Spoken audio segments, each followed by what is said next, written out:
Première étape, nous allons rechercher les valeurs propres de la matrice A. Parce que je vous rappelle que l'objectif, c'est de trouver une matrice diagonale qui soit semblable à A. Et on va voir que les termes diagonaux, s'ils existent, sont forcément les valeurs propres de la matrice A. Alors comment on trouve les valeurs propres de la matrice A? En fait, on va résoudre une équation, déterminant de A moins lambda identité égale 0. Eh bien, allons-y.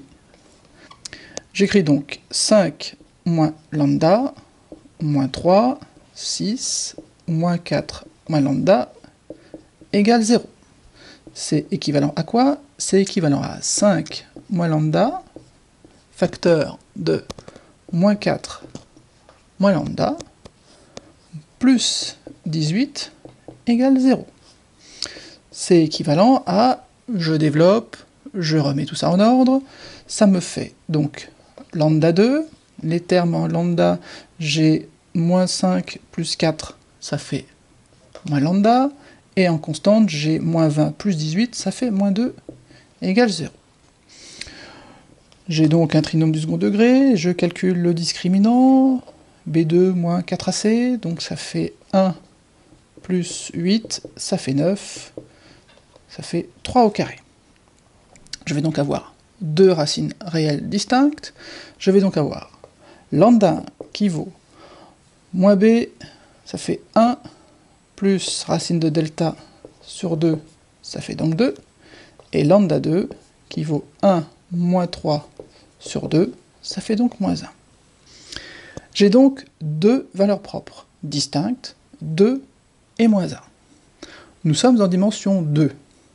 D'après le cours, comme j'ai deux valeurs propres distinctes, on est sûr que la matrice A est diagonalisable, et donc que la matrice D existe. Et je peux déjà écrire que la matrice D, c'est la matrice 2, 0, 0, moins 1. La première étape nous permet donc déjà d'identifier la matrice diagonale. Passons à la suivante. La deuxième étape consiste à rechercher des vecteurs propres, c'est-à-dire des vecteurs propres associés à chacune des valeurs propres qu'on a trouvées. Alors, par exemple, pour la première, on avait lambda 1 qui est égal à 2.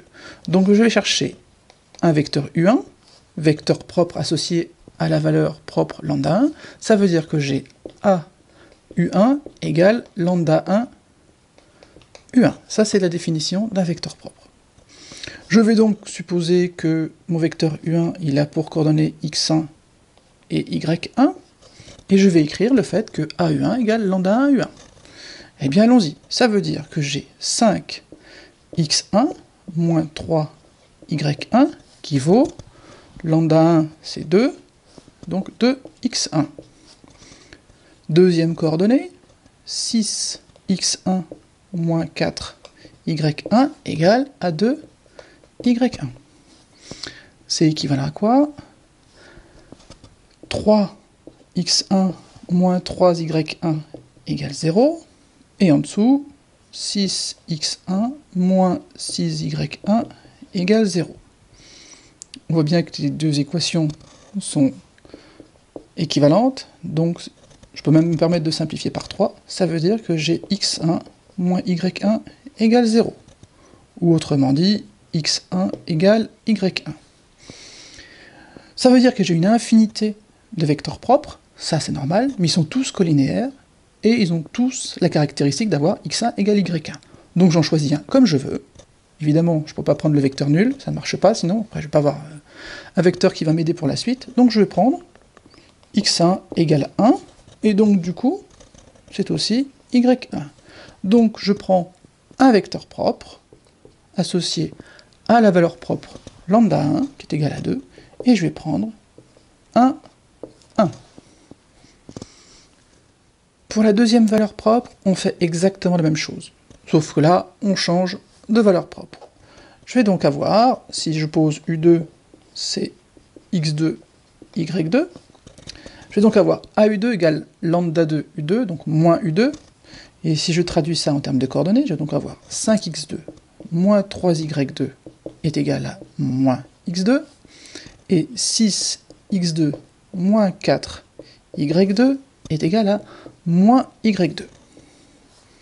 Et ça, c'est équivalent à 6x2 moins 3y2 égale 0. Et ici, 6x2 moins 3y2 égale 0. Là encore, on retrouve une seule équation qui relie x2 et y2. Je simplifie par 3, ça fait 2x2 moins y2 égale 0. Et comme pour l'exemple précédent avec l'autre valeur propre, j'ai donc une infinité de vecteurs propres. Je vais en prendre un qui m'arrange, donc je vais prendre x2 qui vaut 1, et donc du coup, j'aurai y2 qui vaudra 2.